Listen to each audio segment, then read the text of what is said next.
Okay, done. एक minute.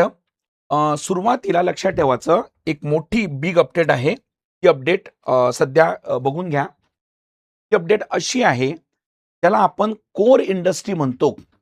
ज्याला आपण इंडेक्स ऑफ कोर इंडस्ट्री म्हणजे ICI म्हणतो.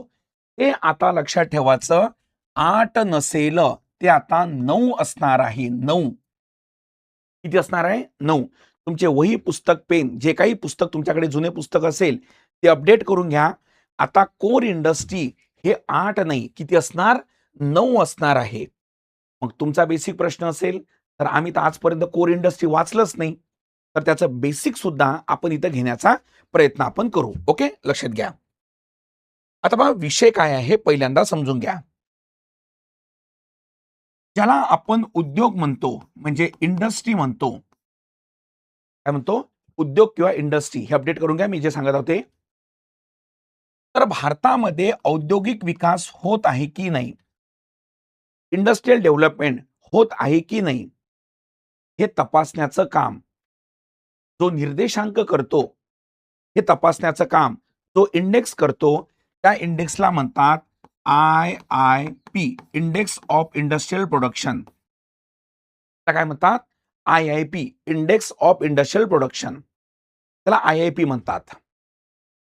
म्हणजे IIP वाढला म्हणजे समजून घ्यायचं इंडस्ट्रियल डेव्हलपमेंट होत आहे. IIP कमी झाला म्हणजे समजून घ्यायचं इंडस्ट्रियल डेव्हलपमेंट हे कमी होत आहे. ओके, चला.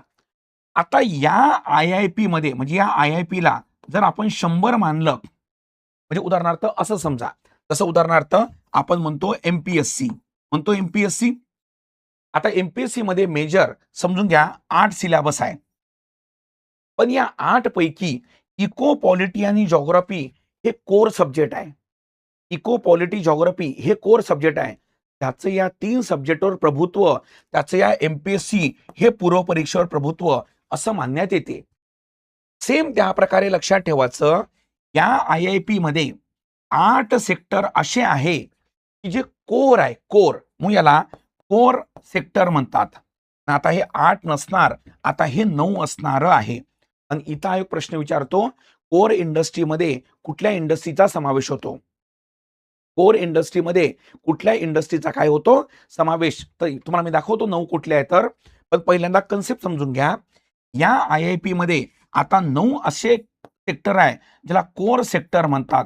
म्हणजे सर ह्या 9चा विकास झाला म्हणजे असं मानण्यात येते की IIP चा विकास झाला. इंडेक्स ऑफ इंडस्ट्रियल प्रोडक्शनचा काय झाला? हा विकास झाला. ओके, असं म्हणण्यात येते. म्हणजे आता कोर इंडस्ट्रीमध्ये 8 असणार नाही, आता कोर इंडस्ट्रीमध्ये किती असणार? 9 सेक्टरचा त्यामध्ये समावेश असणार. हे बरोबर काय करून घ्या? अपडेट करून घ्या. आणि दुसरं अपडेट, आता याचा जो बेस इयर असणार आहे हा 2022-23 हा असा असणार आहे. किती असणार आहे? 2022-23 हा याचा बेस इयर असणार आहे. समजलं मी काय म्हणलं? तर त्यामुळे 2 नंबर 1 8 नाही तर 9 आणि बेस इयर 2000 किती? 22-23 असणार. मग तुमचा मला प्रश्न असेल की सर यामध्ये कोणते 9 सेक्टर आहे? तर हे बघा हे 9 सेक्टर आहे आणि 9वा जो नव्यानं ऍड झाला तो आयरन ओर आहे. त्याला लोह खनिज म्हणतात. काय म्हणतात त्याला? लोह खनिज म्हणतात. हा काय आहे? 9वा सेक्टर आहे. पहिला बघा coal, natural gas, crude oil, refinery, fertiliser, steel, cement आणि इलेक्ट्रिसिटी हा 9वा ऍड झाला. आणि याच्यावर बऱ्याच एक्झाम मध्ये म्हणजे UPSC पासनं राज्यसेवा आणि कंबाईन सगळ्यामध्ये या कोर सेक्टरवर हे प्रश्न आहे. याला गाभा उद्योग म्हणतात मराठीमध्ये. काय म्हणतात? गाभा उद्योग. समजलं इथपर्यंत? तर हे लक्षात ठेवायचं, हे 9वा त्याच्यामध्ये ऍड झाला. आणि बेसिकली हे लक्षात ठेवायचं आणि ती न्यूज हे आहे. आणि त्याचा बघा new series June core sector growth 5% iron ore output तेवढ्याच्या किंवा आयरन ओर हा काय आहे? हा 9वा आहे. ऍक्च्युली आयोग महिन्याची आकडेवारी विचारत नाही, मंथली आकडेवारी विचारत नाही, इयरली विचारते. सेम तुम्हाला माहित असेल IIP 2023-24 मध्ये किती % ग्रोथ करत होता हा प्रश्न होता. आता 26च्या पूर्व परीक्षेमध्ये, बरोबर नाही का? तर या तऱ्हेनं हा एक कोर सेक्टरमध्ये ही एक लेटेस्ट अँड ग्रेटेस्ट ही ब्रेकिंग न्यूज आहे इकॉनॉमिकची.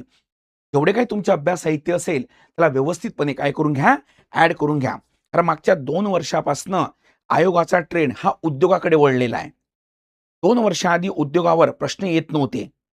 उद्योगावर क्वेश्चन बनत नव्हते आणि आता इंडस्ट्रियल पॉलिसी, त्यानंतर इंडस्ट्रियल इंडेक्स यावर प्रश्न यायला काय झाली आहे, सुरुवात झालेली आहे. त्या दृष्टिकोनातून बरोबर लक्षात घ्या. कारण IIP वर प्रश्न हा येऊन गेला 26 एप्रिलला. आता प्रश्न तो कशावर आणेल, तो आणेल कोर सेक्टरवर. कशावर, कोर सेक्टरवर तो प्रश्न आणेल. समजलं इथपर्यंत? त्यामुळे हे बरोबर अपडेट करून घ्या. त्यावर तुम्हाला वाटल्यास मी व्यवस्थितपणे काय देतो, नोट्स पण अवेलेबल करून देतो, म्हणजे तुम्हाला कळलं पाहिजे ते. चला ठीक आहे, इथपर्यंत काही प्रश्न असतील तर मला पटपट तुम्ही काय करून घ्या, विचारून घेऊ शकता. ठीक आहे, चला डन.